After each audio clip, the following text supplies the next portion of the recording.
중국 불법 설치물 알아서 철거했습니다. 7년간 5천억 원을 들여 만든 대형 구조물과 부표를 단 2일 만에 철거하였다. 이러한 과정 속에 한국의 노력이 숨어 있는데요. 전 세계 생중계로 여론전을 만들어 중국을 고립시켰으며 한국 기업들이 탈중국을 준비하여 경제 압박으로 인해 중국이 스스로 물러났습니다. 한국이 중국 없이 어떻게 경제가 돌아가겠어? 무시하던 중국은 한국의 이것에 의해서 후퇴하였습니다. 2일 만에 물러난 충격적인 이야기를 지금부터 시작합니다. 시작하기 전 구독과 좋아요 그리고 댓글로 한국을 응원해주세요. 48시간 중국이 7년간 쌓아올린 5천억 원어치 구조물이 스스로 철수했습니다. 전 세계 47개국이 생중계로 지켜봤습니다. 거대한 중국이 작은 한국 앞에서 물러선 순간을. 하지만 진짜 충격은 따로 있었습니다. 왜 중국은 물러섰을까요? 무엇이 그들을 움직였을까요? 그 48시간의 전말을 지금 공개합니다. 솔직히 말씀드리겠습니다. 저는 한국을 믿지 않았습니다. 15년간 아시아를 취재한 BBC 특파원으로서, 런던 정경대 교수로서 저는 확신했습니다. 중국은 절대 물러서지 않는다고. 한국은 결국 무릎 꿇을 거라고. 숫자가 모든 걸 말해주지 않습니까? 함정수 중국 780척, 한국 160척, GDP 18배 차이, 무역 의존도 25%. 계산은 명확했습니다. 작은 나라가 거인한테 뭘 하겠어? 7년간 당하기만 했잖아. 사드 때도 결국 무릎 꿇었잖아. 이번에도 똑같을 거야. 하지만 서해에서 저는 모든 것이 틀렸다는 걸 목격했습니다. 런던 BBC 본부에서 긴급 호출을 받고 베이징으로 날아갔을 때만 해도, 중국 외교부 대변인이 자신만만하게 말했을 때만 해도 저는 믿었습니다. 한국은 또 항의만 하다 조용해질 거라고. 그런데 한국 이지스함 3척이 서해 한가운데 멈춰 섰습니다. 24시간이 지나도 48시간이 지나도 한치도 물러서지 않았습니다. 중국이 경제 보복을 경고했지만 한국 대통령은 말했습니다. 협상하지 않는다고. 경제 타격을 감수하겠다고. 그 순간 저는 알았습니다. 뭔가 달라졌다고. 이건 7년 전 한국이 아니라고. 47개국 카메라 앞에서 중국 예인선들이 구조물을 끌고 서쪽으로 사라졌습니다. 세계 최강 중국이 GDP 18분의 1인 한국 앞에서 물러섰습니다. 제가 15년간 쌓아온 모든 분석이 무너진 순간이었습니다. 도대체 무슨 일이 있었던 걸까요? 한국은 어떻게 불가능을 가능하게 만들었을까요? 안녕하세요. 저는 런던 정경대 국제관계학 교수 리샤오펑입니다. 전 BBC 아시아 특파원으로 15년간 중국과 한국을 취재했습니다. 오늘 여러분께 제가 직접 목격한 서해 48시간의 진실을 말씀드리겠습니다. 숫자로는 설명할 수 없는, 하지만 세계를 바꾼 그 이야기를 지금 시작합니다. 그날은 런던의 평범한 화요일 오후였습니다. 저는 런던 정경대 제 연구실에서 다음 학기 강의 계획을 정리하고 있었습니다. 동아시아 안보 세미나, 중국의 해양 전략, 한반도 지정학. 15년간 BBC 특파원으로 일하다 학계로 옮긴 지 2년이 지났지만 여전히 아시아는 제 전문 분야였습니다. 휴대전화가 울렸습니다. BBC 편집국장 데이비드 톰슨이었습니다. 리샤오펑, 서해에서 뭔가 터졌어. 한국과 중국이 대치 중이야. 당장 베이징 가. 저는 손에 들고 있던 커피잔을 내려놓았습니다. 서해요? 또 항의하는 거 아닙니까? 아니야. 데이비드의 목소리가 심각했습니다. 이번엔 달라. 한국이 이지스함 3척을 보냈어. 중국 구조물 앞에서 버티고 있어. 저는 피식 웃음이 나왔습니다. 한국이 함정 보내봤자 뭐가 달라지겠습니까? 결국 협상으로 갈 텐데요. 그럴 수도 있지. 데이비드가 말했습니다. 하지만 우리는 현장에 있어야 해. 자네가 제일 잘 아는 분야잖아. 6시간 후 베이징행 비행기 표 끊어뒀어. 히드로 공항으로 가는 택시 안에서 저는 노트북을 켰습니다. 기사 초안을 쓰기 시작했습니다. 제목은 이미 정해져 있었습니다. 중국의 서해 전략, 한국의 항의는 공허한 메아리. 15년 경력이 말해주는 결론이었습니다. 손가락이 키보드 위에서 움직였습니다. 한국은 또다시 중국의 서해 구조물 설치에 항의하고 있다. 하지만 7년간의 역사가 증명하듯 이런 항의는 실질적 변화로 이어지지 않는다. 왜일까? 숫자가 모든 걸 말해준다. 저는 데이터를 정리하기 시작했습니다. 중국 해군 전체 함정수 780척. 그중 동해 함대만 280척, 한국 해군 전체 160척, 이지스함은 중국 8척, 한국 6척, 잠수함은 중국 79척, 한국 22척, 핵잠수함은 중국만 보유, GDP는 중국 18조 달러, 한국 1조 7천억 달러, 대략 10배 차이, 국방비는 중국 2,900억 달러, 한국 470억 달러, 6배 이상 차이, 무역 의존도가 결정타였습니다. 한국 수출의 25%가 중국행, 중국은 한국의 최대 무역 상대국, 반도체, 석유화학, 디스플레이, 배터리, 한국 주력 산업 모두 중국 시장에 의존. 계산은 간단했습니다. 한국은 중국과 정면 대결할 수 없다. 물리적으로 불가능하고 경제적으로 자살행위다. 저는 2016년 사드 배치 때를 떠올렸습니다. 당시 저는 베이징 특파원이었습니다. 중국의 경제 보복을 직접 취재했습니다. 한류 콘텐츠 금지, 중국 관광객 한국 단체 여행 금지,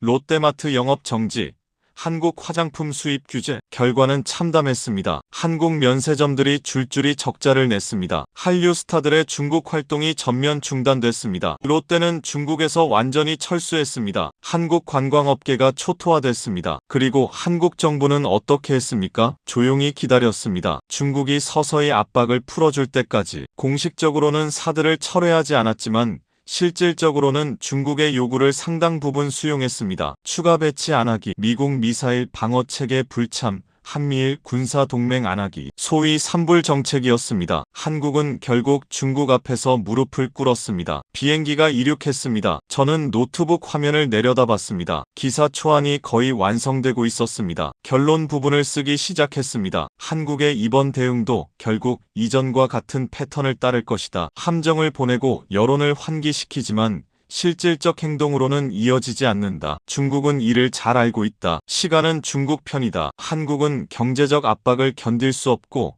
결국 협상 테이블로 돌아올 수밖에 없다. 서해의 구조물들은 그대로 남을 것이다. 저는 자신 있었습니다. 15년간 중국과 한국을 지켜본 사람으로서, 수십 번의 유사한 사건을 취재한 사람으로서 이번에도 똑같을 거라고 확신했습니다. 한국은 강하게 나올 카드가 없었습니다. 군사적으로 열세고 경제적으로 종속되어 있었습니다. 숫자는 거짓말하지 않습니다. 11시간 비행 동안 저는 계속 자료를 정리했습니다. 과거 한중 분쟁 사례들, 중국의 서해 전략 분석, 한국의 대응 패턴, 모든 데이터가 같은 결론을 가리키고 있었습니다. 중국은 물러서지 않는다. 한국은 결국 무릎 꿇는다. 베이징 서우두 국제공항에 도착했을 때는 현지 시각으로 새벽 5시였습니다. 입국 심사를 마치고 나오자 BBC 베이징 지국 직원이 기다리고 있었습니다. 리 교수님, 상황이 심각합니다. 어떻게 심각한데? 한국이 안 물러서고 있어요. 벌써 18시간째 대치 중입니다. 저는 어깨를 으쓱했습니다. 18시간? 이틀만 지나면 지쳐서 돌아갈 거야. 아니요. 직원이 고개를 저었습니다. 한국 대통령이 담화를 발표했어요. 협상 안 한다고. 경제 보복도 감수한다고. 저는 걸음을 멈췄습니다. 뭐라고? 직원이 휴대전화를 보여줬습니다. 한국 뉴스 영상이었습니다.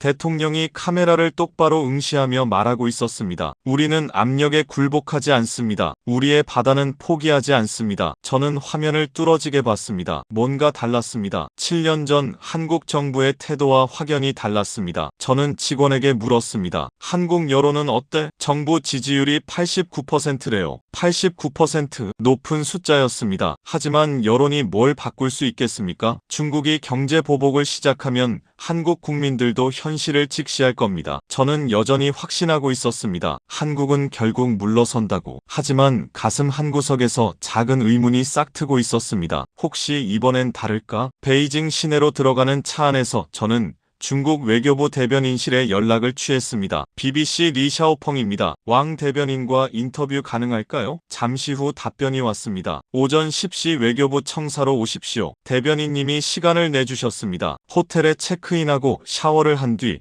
외교부로 향했습니다. 베이징 조양구에 있는 중국 외교부 청사는 웅장했습니다. 거대한 붉은 벽돌 건물이 아침 햇살을 받아 빛나고 있었습니다. 보안 검색을 3번 거쳐 대변인실로 안내됐습니다. 왕리밍 대변인이 저를 맞았습니다. 50대 중반의 베테랑 외교관이었습니다. 15년간 외교부에서 일했고 서방 언론을 상대하는데 능숙한 사람이었습니다. 리 교수님, 오랜만입니다. 왕 대변인이 손을 내밀었습니다. 저희는 3년 전 제가 BBC 특파원일 때 여러 번 인터뷰한 사이였습니다. 녹화가 시작됐습니다. 저는 첫 질문을 던졌습니다. 한국이 이지스함 3척을 서해에 배치했습니다. 중국 정부의 입장은 무엇입니까? 왕 대변인의 표정이 굳어졌습니다. 한국의 행동은 지역 안정을 해치는 도발입니다. 서해의 구조물들은 우리의 정당한 해양 권익 행사입니다. 한국이 군함을 보낸다고 해서 이 사실이 바뀌지 않습니다. 목소리에 자신감이 넘쳤습니다. 저는 계속 물었습니다. 한국은 협상하지 않겠다고 선언했습니다. 경제 보복도 감수하겠다고 했고요. 어떻게 보십니까? 왕 대변인이 미소를 지었습니다. 냉소적인 미소였습니다. 리 교수님, 2016년을 기억하십니까? 사드 배치 때 말입니다. 물론입니다. 제가 직접 취재했으니까요. 그때 한국이 뭐라고 했습니까? 왕 대변인이 몸을 앞으로 기울였습니다. 처음에는 강경했습니다. 주권 수호다. 안보 필요다. 온갖 말을 다 했죠. 하지만 결과는 어땠습니까? 한국 기업들이 무릎 꿇었습니다. 롯데가 철수했고 면세점들이 망했고 관광업계가 무너졌습니다. 그리고 한국 정부는 우리 요구를 수용했습니다. 저는 고개를 끄덕였습니다. 사실이었습니다. 그렇다면 이번에도 같은 시나리오를 예상하십니까? 왕 대변인이 단호하게 말했습니다. 역사는 반복됩니다. 한국 경제의 25%가 중국에 의존하고 있습니다. 반도체, 화학, 자동차, 전부 중국 시장이 필요합니다. 한국이 강하게 나온다? 좋습니다. 우리도 준비되어 있습니다. 저는 메모를 하며 물었습니다. 구체적으로 어떤 조치를 고려 중입니까? 왕 대변인이 손가락을 하나씩 꼽았습니다. 첫째, 한국 관광 제한. 작년에 중국인 한국 방문객이 450만 명이었습니다. 이것만 끊어도 한국 관광업은 타격받습니다. 둘째, 한류 콘텐츠 규제. K-팝, 드라마, 영화 전부 중국 시장 진입을 막을 수 있습니다. 셋째, 한국 제품 통관 강화. 화장품, 식품, 소비재 수입 심사를 까다롭게 하면 한국 기업들이 비명을 지를 겁니다. 넷째, 반도체 수입 다변화. 우리가 대만과 미국 제품으로 전환하면 삼성과 하이닉스가 어떻게 되겠습니까? 숫자들이 머릿속에서 계산됐습니다. 관광 수입 연간 70억 달러, 한류 콘텐츠 수출 120억 달러, 화장품 수출 90억 달러, 반도체 수출 1천억 달러. 중국이 이 카드들을 꺼내면 한국 경제가 휘청거릴 겁니다. 저는 조심스럽게 물었습니다. 하지만 중국도 타격을 받지 않습니까? 한국 반도체가 없으면 중국 제조업도 어려울 텐데요. 왕 대변인이 고개를 저었습니다. 우리는 14억 인구의 거대 시장입니다. 대체 공급원은 얼마든지 있습니다. 하지만 한국에게 중국은 유일무이한 시장입니다. 누가 더 타격이 클까요? 명확했습니다. 저는 다른 각도로 질문했습니다. 국제 여론은 어떻게 보십니까? 한국이 미국과 동맹국들의 지지를 받을 수도 있는데요. 왕 대변인이 피식 웃었습니다. 미국이 개입하겠습니까? 이건 한중 양자 문제입니다. 영토 분쟁도 아니고 군사 충돌도 아닙니다. 단지 우리 구조물을 한국이 불법이라고 주장하는 겁니다. 국제법적으로 회색지대예요. 미국이 이런 문제에 군사 개입할 이유가 없습니다. 카메라가 여전히 돌아가고 있었습니다. 저는 마지막 질문을 준비했습니다. 그렇다면 중국 정부의 최종 입장은 무엇입니까? 왕 대변인이 카메라를 똑바로 바라봤습니다. 우리는 한치도 물러서지 않을 것입니다. 서해 구조물들은 우리의 정당한 권익입니다. 한국이 군함을 보내든 여론을 동원하든 이 사실은 변하지 않습니다. 한국이 현명한 선택을 하기를 바랍니다. 협상 테이블로 돌아오십시오. 그게 양국 모두에게 이익입니다. 인터뷰가 끝났습니다. 카메라가 꺼졌습니다. 왕 대변인이 커피를 한 모금 마시며 말했습니다. 오프 더 레코드로 하나만 더 말씀드리죠. 저는 펜을 내려놓았습니다. 리 교수님도 아시지 않습니까? 한국을 15년간 지켜봤으니까. 한국은 강한 척하지만 결국은 현실 앞에서 무릎 꿇습니다. 항상 그래왔어요. 이번에도 똑같을 겁니다. 이틀만 지나면 한국 기업인들이 청와대 앞에서 시위할 거고 일주일 지나면 한국 정부가 특사를 보낼 겁니다. 우리는 그냥 기다리면 됩니다. 저는 외교부를 나섰습니다. 베이징 거리는 북적였습니다. 저는 택시를 타고 호텔로 돌아가며 생각했습니다. 왕 대변인의 말이 맞을까? 한국은 정말 또 무릎 꿇을까? 15년 경력이 말해주고 있었습니다. 그렇다고 숫자가 증명하고 있었습니다. 한국은 선택의 여지가 없다고. 하지만 뭔가 찝찝했습니다. 한국 대통령의 눈빛이 자꾸 떠올랐습니다. 우리는 압력에 굴복하지 않습니다. 그 단호한 목소리가 귓가에 맴돌았습니다. 호텔 로비에서 BBC 베이징 지국장을 만났습니다. 인터뷰 잘 됐어요? 응. 중국은 자신만만해. 한국이 결국 물러설 거라고 확신하더군. 지국장이 태블릿을 보여줬습니다. 한국 쪽 최신 뉴스예요. 화면에는 한국 포털 사이트가 떠 있었습니다. 실시간 검색어 1위부터 10위까지 전부 서해 관련이었습니다. 댓글창이 빨간색으로 가득했습니다. 끝까지 가자. 정부 지지합니다. 중국한테 당하지 말자. 89% 지지율? 그 숫자가 의미하는 바가 무엇일까요? 다음날 새벽 4시. 저는 베이징을 떠나 서해로 향했습니다. BBC가 임차한 소형 취재선을 타고 한중 중간 수역으로 들어갔습니다. 바다는 잔잔했습니다. 수평선 너머로 동이 트고 있었습니다. 카메라맨 2명과 현지 가이드 1명이 함께였습니다. 우리는 중국 구조물이 있는 해역으로 천천히 접근했습니다. 저 앞에 보입니다. 가이드가 손가락으로 가리켰습니다. 수평선 끝에 거대한 철제 구조물이 보였습니다. 7년 전 중국이 설치한 첫 번째 구조물, 높이 71m 의 해양 플랫폼이었습니다. 가까이 다가가자 규모가 실감났습니다. 20층 아파트 높이의 철골 구조물이 바다 한가운데 우뚝 서 있었습니다. 그리고 그 주변에 한국 함정들이 보였습니다. 저는 숨이 멎는 것 같았습니다. 정조대왕함이었습니다. 길이 170m의 거대한 이지스 구축함이 구조물 동쪽 2km 지점에 멈춰 있었습니다. 그 옆으로 세종대왕함, 충무공 이순신함이 나란히 배치되어 있었습니다. 외곽에는 호위함 4척이 원을 그리며 순찰하고 있었습니다. 저는 카메라맨에게 소리쳤습니다. 저거 다 찍어. 전부 다. 취재선이 더 가까이 접근했습니다. 한국 함정에서 무전이 왔습니다. 미확인 선박. 이곳은 작전 수역입니다. 안전을 위해 3km 이상 접근하지 마십시오. 저는 무전기를 잡았습니다. 여기는 BBC 취재선입니다. 취재 허가를 받았습니다. 잠시 후 답변이 왔습니다. 확인했습니다. 현재 위치를 유지하십시오. 우리는 그 자리에 멈춰 섰습니다. 카메라가 계속 돌아갔습니다. 정조대왕함의 위용이 압도적이었습니다. 함교 위에 거대한 이지스 레이더가 내면으로 설치되어 있었습니다. 함수에는 수직 발사대가 줄지어 있었습니다. 이건 단순한 시위가 아니었습니다. 한국은 최정의 전력을 여기에 투입했습니다. 저는 가이드에게 물었습니다. 저들이 언제부터 저기 있었어요? 24시간 넘었습니다. 어제 새벽부터 미동도 안 하고 있어요. 24시간. 저는 쌍안경으로 함정들을 관찰했습니다. 갑판 위에 장병들이 보였습니다. 일부는 경계 근무 중이었고 일부는 작업 중이었습니다. 긴장한 기색은 없었습니다. 오히려 담담해 보였습니다. 마치 오래 머물 준비가 되어 있다는 듯이. 그때 수평선 너머에서 또 다른 함정이 나타났습니다. 한국 해군 보급함이었습니다. 천지함, 만톤급 대형 보급함이 정조대왕함 쪽으로 접근하고 있었습니다. 저는 카메라맨에게 소리쳤습니다. 저거 찍어. 보급하는 거야. 두 함정이 나란히 섰습니다. 케이블이 연결됐습니다. 연료와 식수, 식량이 옮겨지기 시작했습니다. 일부 승조원들이 교대하는 것도 보였습니다. 시스템이었습니다. 완벽한 로테이션 시스템. 한국은 장기전을 준비하고 있었습니다. 저는 취재선 선실로 들어가 노트북을 켰습니다. 한국 뉴스 사이트들을 확인하기 시작했습니다. 첫 번째 헤드라인.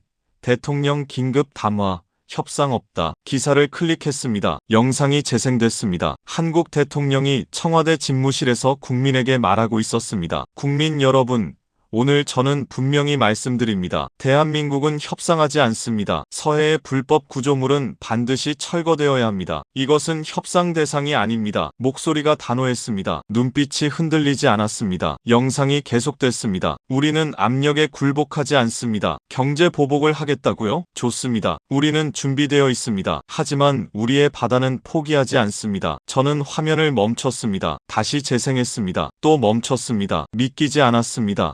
이건 7년 전 사드 때와 완전히 달랐습니다. 그때 한국 정부는 조심스러웠습니다. 중국을 자극하지 않으려고 애썼습니다. 하지만 지금은 달랐습니다. 정면 돌파였습니다. 다음 기사를 클릭했습니다. 한국경제인 단체 공동성명. 영상이 나왔습니다. 전국경제인연합회 회장이 기자회견장에서 말하고 있었습니다. 우리 경제계는 정부의 서해 대응을 전적으로 지지합니다. 경제 보복이 있을 수 있습니다. 하지만 우리는 감수하겠습니다. 대한민국 기업 기업들은 지난 7년간 시장 다변화를 추진해 왔습니다. 우리는 준비되어 있습니다. 저는 자리에서 벌떡 일어났습니다. 기업인들이 경제 타격을 감수하겠다고? 이건 있을 수 없는 일이었습니다. 기업인들은 늘 정부에게 중국을 자극하지 말라고 압력을 넣었습니다. 그런 그들이 지금 정부 편을 들고 있었습니다. 저는 다른 기사들을 찾아봤습니다. 한국 여론조사 결과 정부 대응 지지 91%, 어제 89%에서 더 올랐습니다. 댓글창을 열었습니다. 수만 개의 댓글이 실시간으로 올라오고 있었습니다. 끝까지 가자. 이번에는 절대 물러서지 말자. 우리 해군 응원합니다. 중국한테 더 이상 당하지 말자. 경제 타격 감수한다. 자존심이 더 중요하다. 저는 노트북 화면을 뚫어지게 봤습니다. 이게 진짜 한국 여론인가? 91%는 소수가 아니었습니다. 거의 전 국민이었습니다. 저는 다시 갑판으로 나갔습니다. 한국 함대가 여전히 그 자리에 있었습니다. 미동도 없이 태양이 중천에 떠 있었습니다. 바다가 반짝이고 있었습니다. 카메라맨이 다가왔습니다. 리 교수님,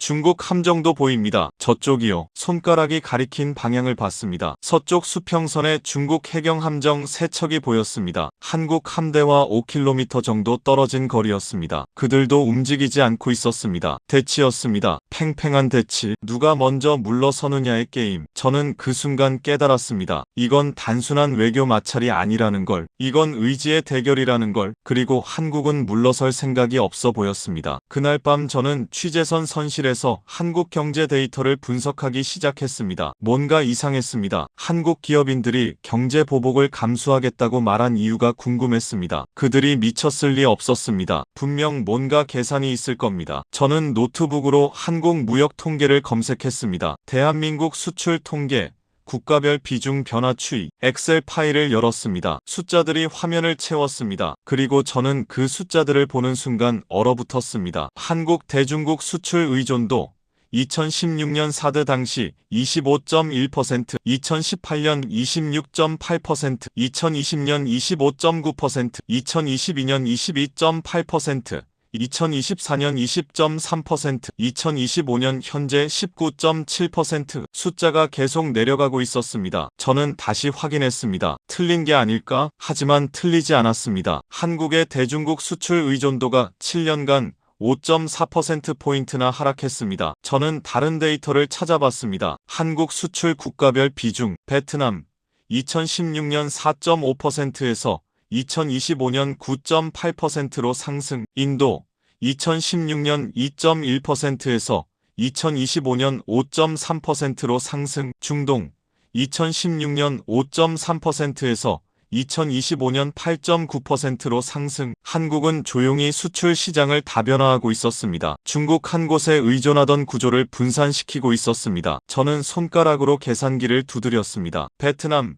인도, 중동 3곳의 비중 합계 2016년 11.9%, 2025년 24.0%, 2배로 늘었습니다. 중국 의존도가 줄어든 만큼 다른 시장이 채워진 겁니다. 이건 우연이 아니었습니다. 전략이었습니다. 7년간 조용히 진행된 탈중국 전략. 저는 산업별 데이터를 더 파고들었습니다. 반도체, 한국의 핵심 수출품, 중국 수출 비중 2016년 42%, 2025년 28%, 14%포인트 감소. 대신 미국 수출이 18%에서 26%로, 유럽 수출이 12%에서 19%로 증가. 석유화학, 중국 수출 비중 2016년 38%, 2025년 24%, 대신 인도와 중동 수출이 급증. 디스플레이, 중국 수출 비중 2016년 45%, 2025년 31%, 대신 북미와 유럽 수출 확대. 모든 주력 산업에서 같은 패턴이 보였습니다. 중국 비중 감소,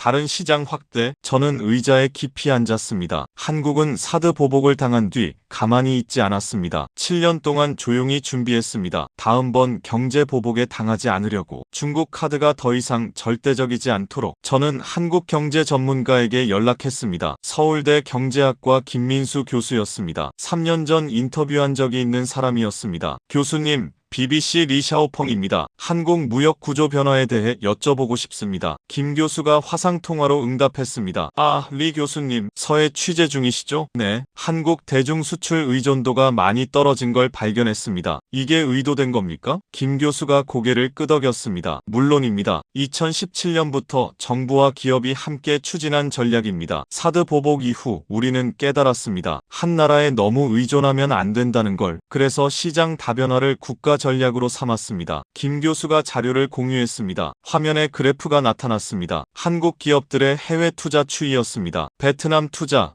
2016년 32억 달러에서 2025년 89억 달러로 증가. 인도 투자 2016년 18억 달러에서 2025년 67억 달러로 증가. 중동 투자 2016년 24억 달러에서 2025년 71억 달러로 증가. 김 교수가 설명했습니다. 삼성, LG, 현대, 한국 대기업들이 생산 기지를 중국 밖으로 옮겼습니다. 베트남의 스마트폰 공장, 인도의 자동차 공장, 중동의 석유화학 플랜트, 중국 하나에 목숨 걸던 시대는 끝났습니다. 저는 물었습니다. 그럼 이번 중국 경제 보복은 예전만큼 타격이 크지 않다는 말씀이신가요? 김 교수가 단호하게 말했습니다. 물론 타격은 있을 겁니다. 하지만 2016년처럼 무너지지는 않습니다. 우리는 준비했으니까요. 7년 동안 조용히 화상 통화가 끝났습니다. 저는 갑판으로 나갔습니다. 밤바다가 고요했습니다. 한국 함대의 불빛이 켜져 있었습니다. 24시간 경계 태세. 저는 쌍안경으로 정조대왕함을 봤습니다. 갑판에서 장병들이 교대하고 있었습니다. 야간 작전 훈련인지 헬기 한 대가 이착륙하고 있었습니다. 멈출 기색이 없었습니다. 저는 그제야 이해했습니다. 왜 한국 대통령이 협상 안 한다고 말했는지, 왜 한국 기업인들이 경제 보복 감수하겠다고 했는지, 왜 한국 국민 91%가 정부를 지지하는지. 그들은 준비되어 있었습니다. 7년 동안 이 순간을 준비했습니다. 중국의 경제 보복 카드가 무뎌지도록, 다음번에는 당하지 않도록. 그리고 지금이 바로 그 순간이었습니다. 베이징 왕 대변인이 자신만만하게 말했던 게 기억났습니다. 한국은 결국 무릎 꿇을 겁니다. 사드 때처럼. 하지만 틀렸습니다. 한국은 더 이상 사드 때 한국이 아니었습니다. 저는 밤하늘을 올려다봤습니다. 별들이 반짝이고 있었습니다. 그리고 저는 처음으로 생각했습니다. 혹시 이번에는 중국이 물러서는 건 아닐까? 다음날 아침 상황이 급변했습니다. 저는 새벽 6시 취재선 선실에서 휴대전화 알람 소리에 잠에서 깼습니다. BBC 본부에서 온 긴급 메시지였습니다. 리샤오펑,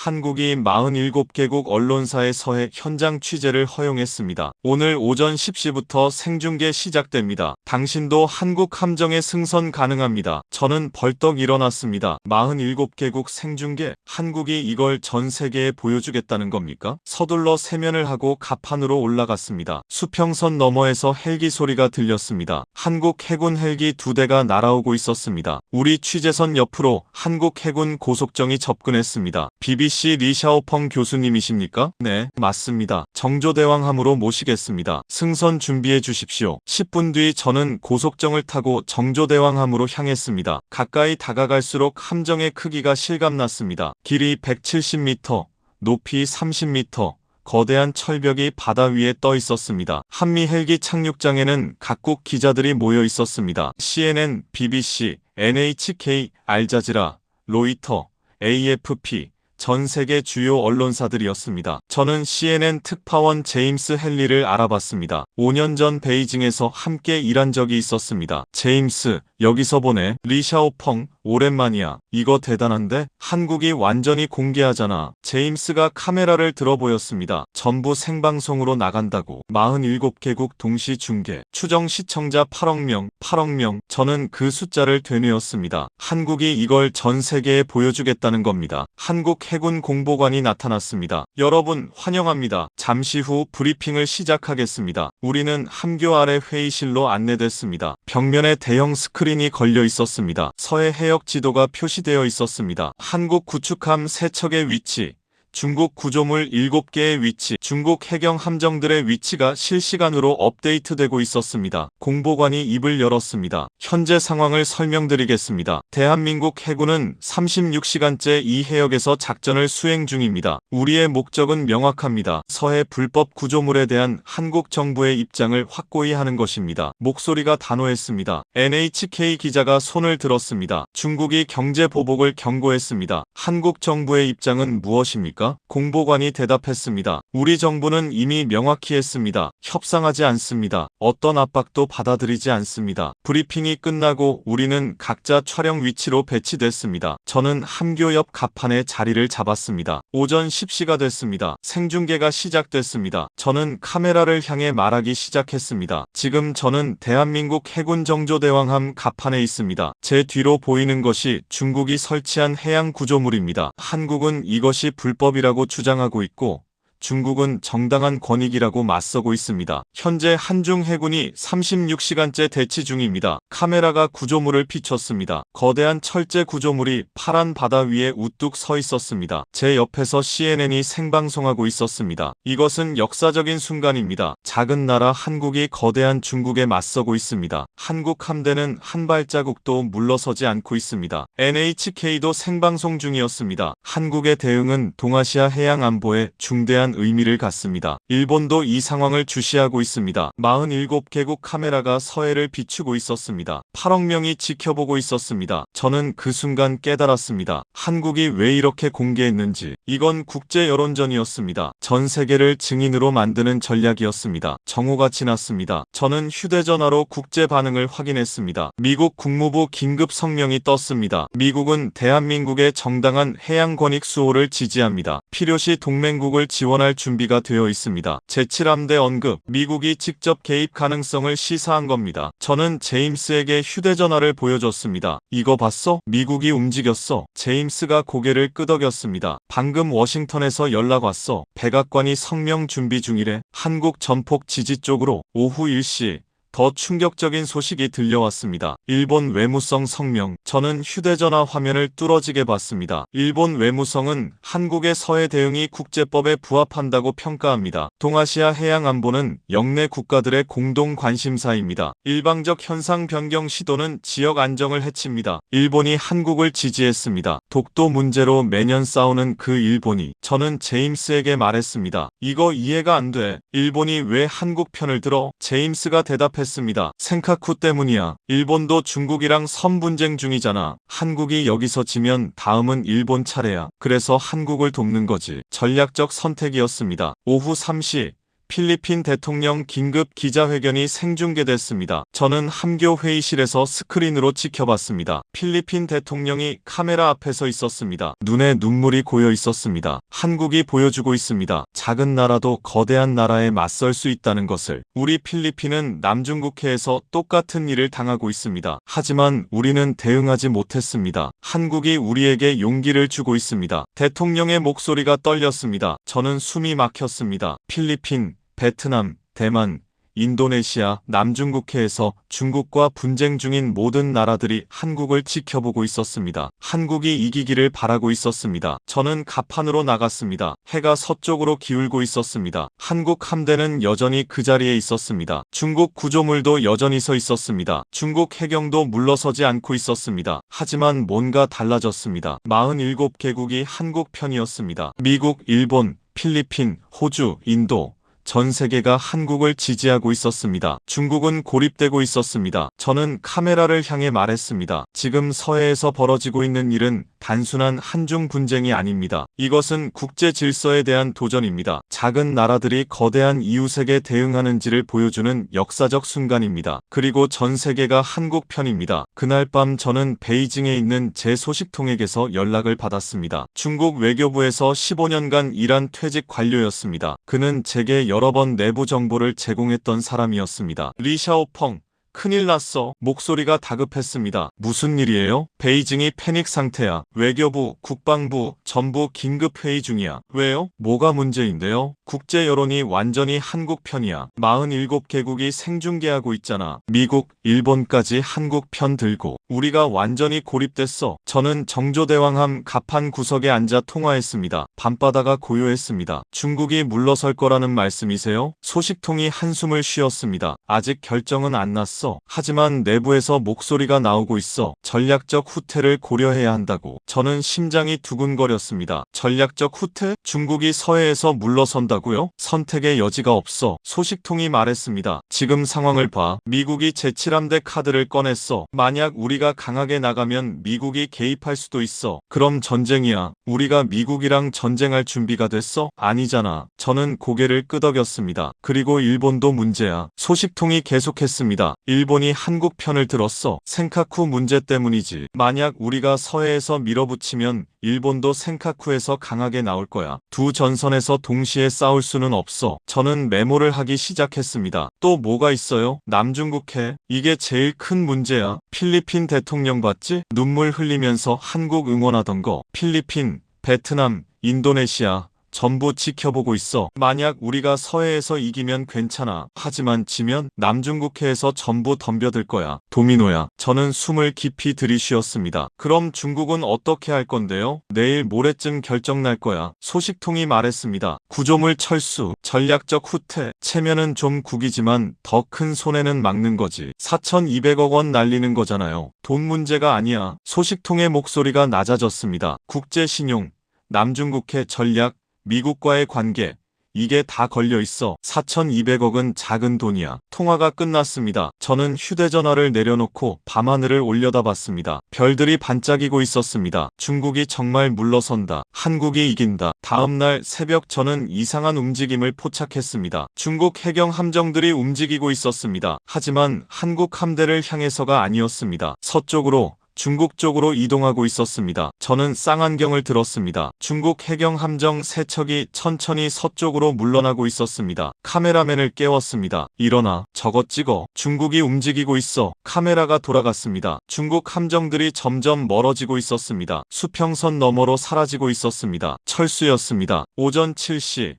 더 놀라운 광경이 펼쳐졌습니다. 수평선 서쪽에서 대형 선박들이 나타났습니다. 중국 예인선들이었습니다. 5척, 6척, 7척. 거대한 예인선들이 서해 구조물을 향해 접근하고 있었습니다. 저는 BBC 본부에 긴급 연락했습니다. 데이비드, 중국 예인선들이 왔습니다. 구조물을 철수하려는 것 같습니다. 데이비드의 목소리가 흥분되어 있었습니다. 확실해? 네. 지금 눈앞에서 보고 있습니다. 생방송 준비해. 전 세계에 보여줘야 해. 저는 갑판으로 뛰어나갔습니다. 카메라를 설치했습니다. 생방송이 시작됐습니다. 지금 이 순간 역사적인 장면이 펼쳐지고 있습니다. 저는 카메라를 향해 말했습니다. 중국 예인선들이 7년간 설치했던 해양 구조물을 철수하기 시작했습니다. 카메라가 예인선들을 비췄습니다. 첫 번째 예인선이 가장 가까운 구조물에 접근했습니다. 작업원들이 케이블을 연결했습니다. 엔진 소리가 커졌습니다. 구조물이 천천히 움직이기 시작했습니다. 옆에서 CNN도 생방송하고 있었습니다. 제임스가 흥분된 목소리로 말했습니다. 이것은 믿을 수 없는 순간입니다.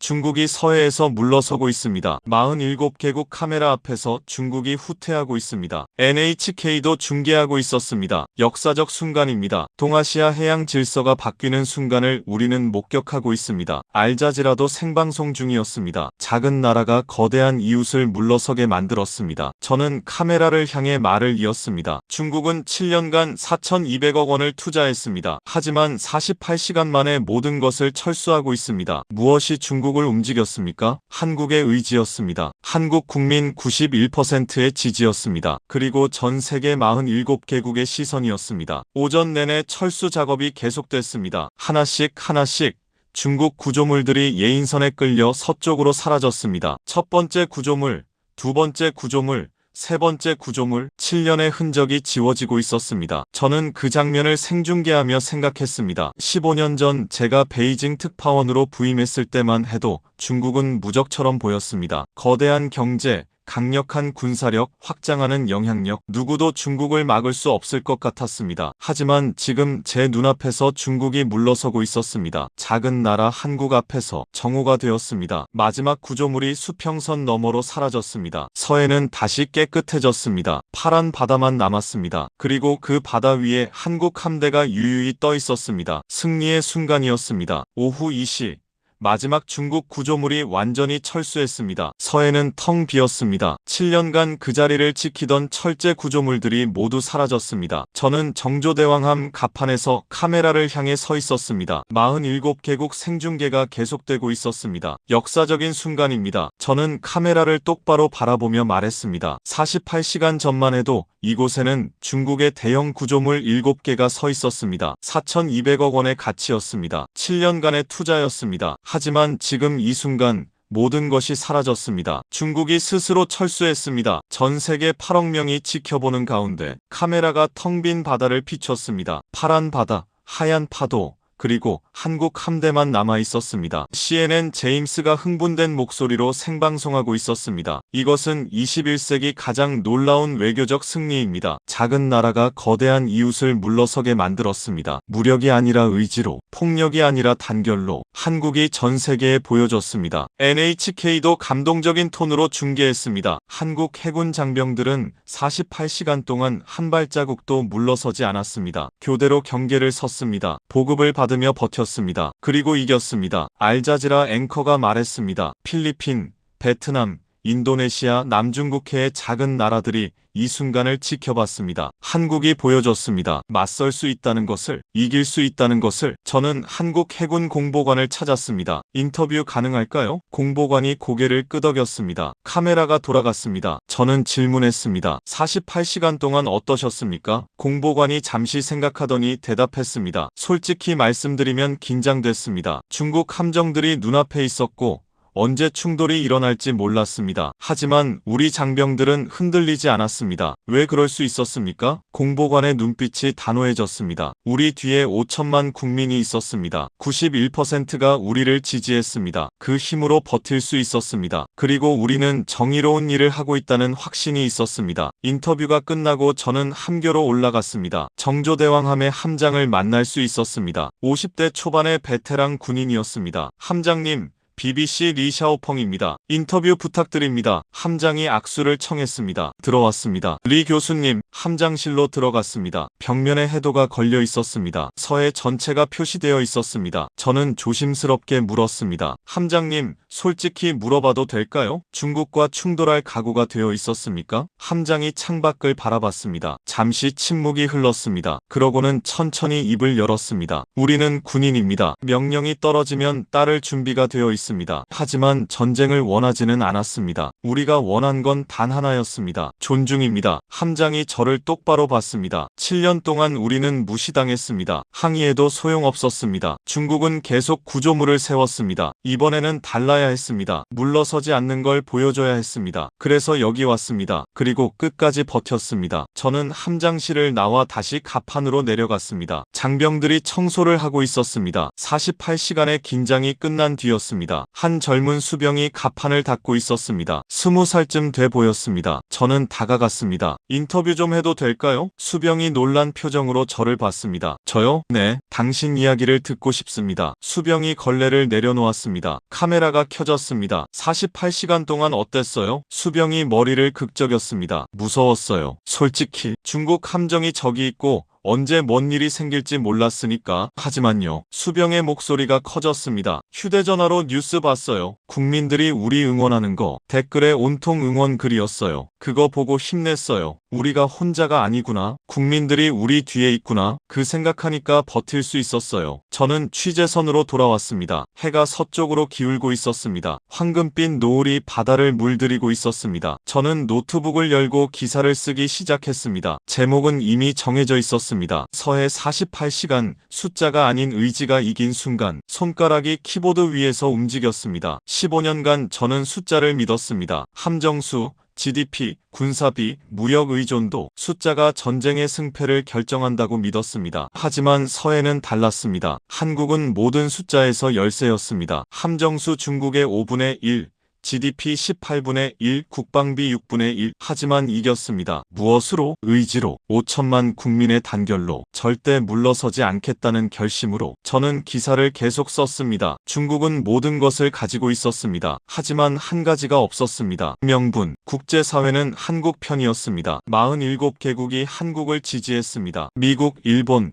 필리핀, 호주, 인도, 전 세계가 한국의 손을 들어줬습니다. 왜? 한국이 정의로운 싸움을 했기 때문입니다. 폭력이 아닌 평화적 방법으로 싸웠기 때문입니다. 그리고 절대 물러서지 않았기 때문입니다. 저는 기사를 BBC 본부로 보냈습니다. 갑판으로 나갔습니다. 밤이 되고 있었습니다. 한국 함대에 불이 켜졌습니다. 정조대왕함, 세종대왕함, 충무공 이순신함, 세 척의 거대한 함정이 바다 위에 떠 있었습니다. 승리의 함대였습니다. 저는 그 모습을 한참 바라봤습니다. 15년 특파원 생활에서 가장 놀라운 순간이었습니다. 가장 예상 못한 결과였습니다. 그리고 가장 감동적인 승리였습니다. 6개월이 흘렀습니다. 저는 런던 정경대 연구실에서 이메일 한 통을 받았습니다. 서울대에서 온 초청장이었습니다. 동아시아 해양안보 국제 세미나 특별연사로 초청합니다. 주제는 서해 48시간의 교훈. 저는 초청을 수락했습니다. 서해 이후 처음으로 한국을 방문하는 것이었습니다. 인천공항에 도착했을 때 느낌이 묘했습니다. 6개월 전 이곳에서 베이징으로 급히 떠났었습니다. 한국이 결국 무릎 꿇을 거라고 확신하면서. 하지만 틀렸습니다. 완전히 틀렸습니다. 서울 시내로 들어가는 택시 안에서 저는 창밖을 바라봤습니다. 거리가 활기찼습니다. 사람들이 웃으며 걸었습니다. 광화문 광장을 지나갔습니다. 6개월 전 이곳에서 수만 명이 태극기를 흔들며 환호했다고 들었습니다. 중국 구조물 철수 소식에 택시 기사가 말을 걸었습니다. 어디서 오셨어요? 영국에서 왔습니다. 아, 외국인이시네요. 한국어 잘하시네. 15년 공부했거든요. 기사가 웃었습니다. 우리나라 처음이세요? 아니요. 여러 번 왔었습니다. 기사가 백미러로 저를 봤습니다. 6개월 전 서해 일 아세요? 그 중국 구조물 철수한 거. 네, 잘 압니다. 저도 거기 있었거든요. 정말요? 기사의 목소리가 커졌습니다. 그거 대단했죠. 우리나라가 중국한테 이긴 거. 평생 그런 날이 올 줄 몰랐어요. 호텔에 체크인하고 저는 세미나 자료를 정리했습니다. 발표 제목은 이미 정해져 있었습니다. 숫자를 넘어선 힘,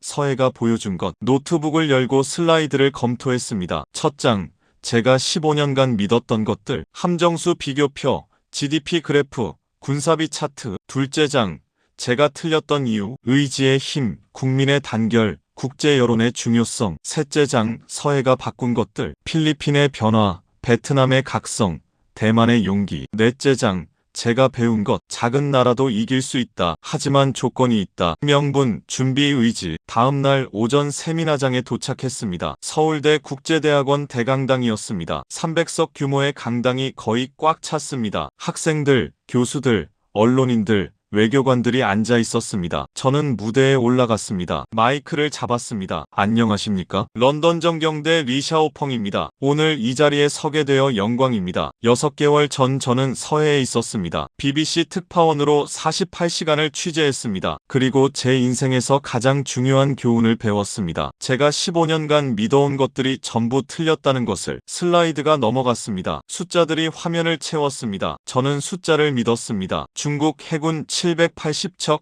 한국 해군 160척, 중국 GDP 18조 달러, 한국 GDP 1조 7천억 달러. 이 숫자들이 승패를 결정한다고 믿었습니다. 하지만 틀렸습니다. 슬라이드가 바뀌었습니다. 한국 함대 사진이 나타났습니다. 정조대왕함, 세종대왕함, 충무공 이순신함. 48시간 동안 한 발자국도 물러서지 않았던 함대. 한국은 숫자로는 졌습니다. 하지만 의지로 이겼습니다. 저는 강단을 천천히 걸으며 말했습니다. 무엇이 한국을 이기게 만들었을까요? 첫째, 명분. 한국은 정의로운 싸움을 했습니다. 불법 구조물에 맞섰습니다. 국제법을 지켰습니다. 그래서 전 세계가 한국 편을 들었습니다. 둘째, 준비. 한국은 7년간 준비했습니다. 중국 의존도를 낮췄습니다. 경제 보복에 대비했습니다. 그래서 중국 카드가 무뎌졌습니다. 셋째의 의지. 한국 국민 91%가 정부를 지지했습니다. 경제 타격을 감수하겠다고 했습니다. 그 단결이 중국을 물러서게 만들었습니다. 강당이 조용했습니다. 모두가 집중하고 있었습니다. 저는 마지막 슬라이드로 넘어갔습니다. 제목은 간단했습니다. 작은 나라의 승리. 저는 청중을 둘러봤습니다. 여러분,